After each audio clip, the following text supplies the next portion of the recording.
Welcome to The Pulse on Downtown FTL. I'm Jenni Morejon, President and CEO of the Fort Lauderdale DDA. As Downtown Fort Lauderdale grows, so does our dining and retail scene. With so many new residents moving in, visitors coming to the urban core, and employees coming back into the office scene, our restaurants are more lively than ever. We are so pleased to be coming to you from the Katherine on Broward Boulevard, but not just on the main street, a real local favorite with an award-winning 3-time James Beard nominee, Chef Timon Balloo. You've been basically around the globe, many different outposts throughout the United States, from New York, Las Vegas, Miami, of course, but you came back here, right here on Broward Boulevard, downtown Fort Lauderdale, just a handful of years ago. Yeah. You know, close to home, you have a beautiful family, so a lot of reasoning there. But did you actually think about starting this same approach in another city, and why Fort Lauderdale? So honestly, we had a lot of apprehension on if we would plant a flag in Fort Lauderdale. We courted the idea for honestly about 6 to 7 years. Wow. So we always thought, you know, is it coming? Is it coming? You know, people say it's happening. It has all the great foundation to rival a Miami. Was there something that you thought just clicked? Did the needle kind of finally tip that made you and Marissa say, Fort Lauderdale's here and ready for us? Or we can help set that stage? Were you the needle tipper here in the community? Honestly, I would say it was a combination. It was a combination of seeing the high rises and the developments go up. And that really reminded us of what we did in Midtown Miami with sugarcane. At our time in 2009 and 10, when we opened and pioneered that area, there was 30% occupancy in the towers of the residential. We were coming off of an economic crisis.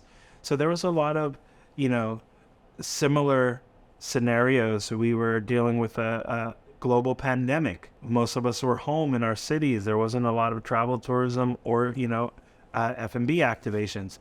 But what we saw was a lot of bones of a culture of a city. And that's where we kind of target and want to insert ourselves for our success. Can we really genuinely offer some form of culture? Can we bring something to the table? I've had a lot of colleagues already reach out and say, what's happening there? What made you know? Why are you there? Is there something we should know? Your viewers will see it, and they can also attest that you're seeing more quote unquote Miami, New York, out-of-town operators coming to the city. That's always a great thing. I think it's always important to also preserve the integrity and grow together. We talk about downtown Fort Lauderdale as this physical place, the buildings. We talk about the dining scene as, you know, the sensory experience. But you bring this personality of just sincerity, gratitude, love.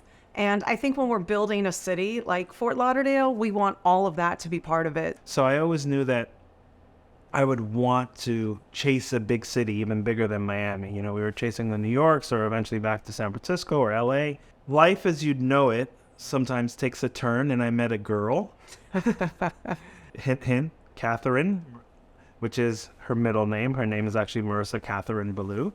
And she convinced me to follow my dream, which growing up was actually to become a chef. As we were growing and deciding to eventually become a chef and taking the leap of faith, we kind of bring it back in our story of the Katherine and say it was a destiny.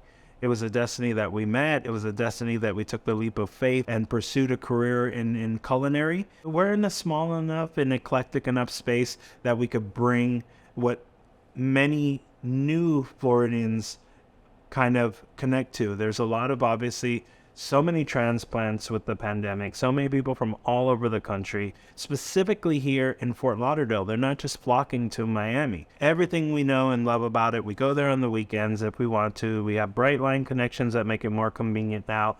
But there's also a lot of headaches too. There's the traffic, there's the parking. I can say it because that's the things that stress me out as an operator going down to the city. So I think what we saw was that, you know, listen, the beaches are beautiful. You have these gorgeous neighborhoods here. You have some really cool people that are demanding better quality food.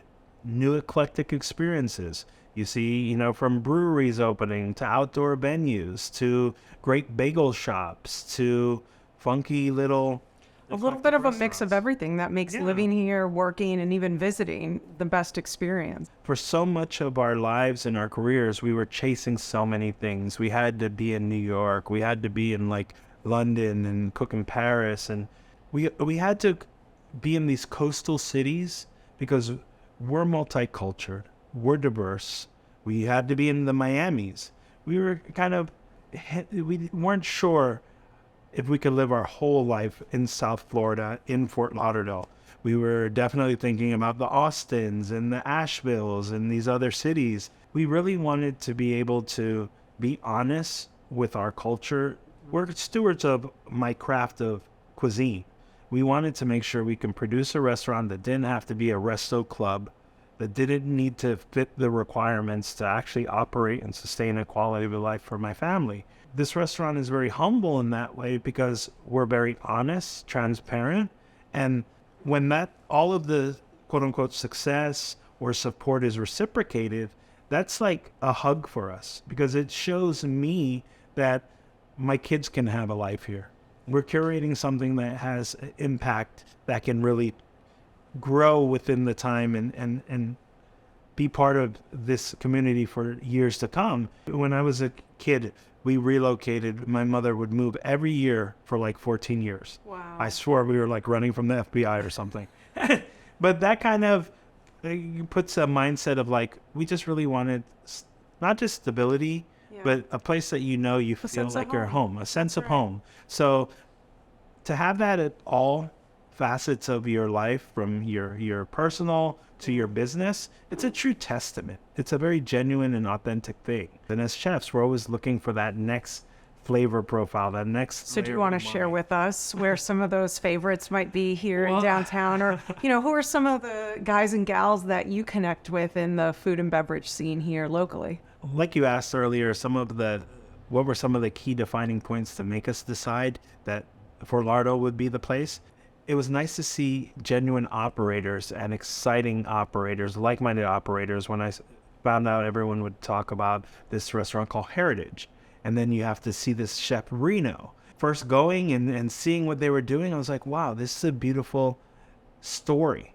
It's on the same lines of mine because we both share soul, but it's about Italian heritage and upbringing. But it has all the integrity that communities are built off of. Mm-hmm. Where can you call home? A place where you can get a good coffee. And so much of what you just described is what makes great cities a place you want to live, where you want to raise a family, invest in a business, lay down your roots. Yeah. So you're feeding the soul of this city. I hope this community continues to feed you, your families, passion and drive. And with all the progress that we've seen here, you being a part of this is really something special. It means the world. Thank you so much. Well, thank you. Thanks for being here today. And now we'll get a deeper dive on the retail scene in downtown Fort Lauderdale with Ken Krasnow from Colliers International.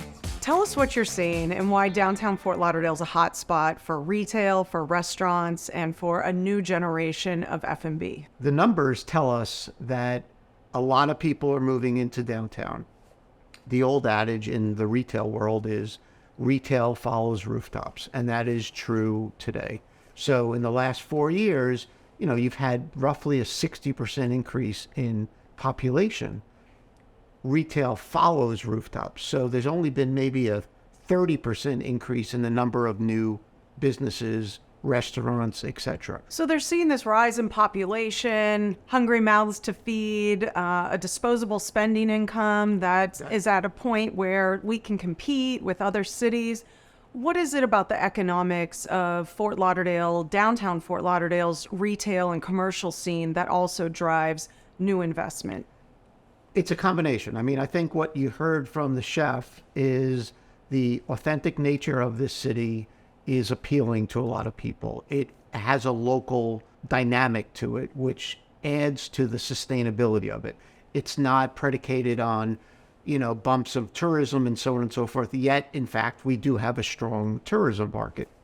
So it has that attributes of, sustainability, local authenticity, with also tourism and excitement of a coastal destination city. That is a big driver for a lot of the retailers and the restaurant groups that are actively looking in this market. The good news is our vacancy rate now is the lowest it's been in 10 years. It's one of the lowest in the entire region. That being said, it makes it more challenging for operators, restaurants, retailers, etc., to find quality space in our market. So the emergence of a neighborhood like Flagler Village, where an entire sort of transformation is taking place, is what the market needs to continue to grow. So how do we compare to places like Atlanta, Austin, maybe Nashville, cities in Texas, where, you might think that they're a high concentration of commercial? We've got better concentration of retail to residents in a per capita area. We've got higher income demographics than most of those other markets. So the national retailers are paying attention to where we compare to regional markets, as you mentioned. And from the demographics, not just income, but how does the age makeup and the diversity of our community, and not just downtown, but really greater Fort Lauderdale and the 6 million people strong in South Florida, does that all contribute to this changing, evolution of food and beverage in Fort Lauderdale? Yeah, I mean, no question. The people that are moving here, the people that are traveling here are skewing towards a much younger demographic. As I said before, they're also at a much higher disposable income level. I think the beauty about what people are paying attention to in Fort Lauderdale is it's a very manageable city.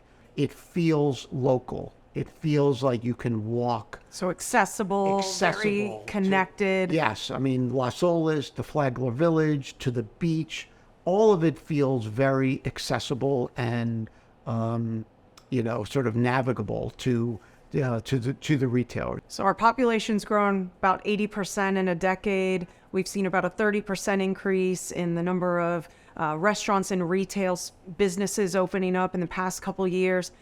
What's it going to take, Ken, to really get, whether it's that, department store, whether it's luxury goods we hear some really want in our downtown, a place where you can go and get some of your basic, commercial services? How do we go from great food and beverage and kind of that curated menu of options to now really a full service commercial downtown where you have stores that can appeal to those who live here? That takes time. And then I know everybody's been kind of waiting for it. But generally speaking, if you look at any great retail market, whether it's Soho in New York, or it's usually led by food and beverage, art, galleries, and that kind of stuff. The luxury and the sort of the mainstay retailers are generally not viewed as pioneers. So they're not going into the neighborhoods until they become a little bit more established. The retailers are driven and are attracted to the growth story.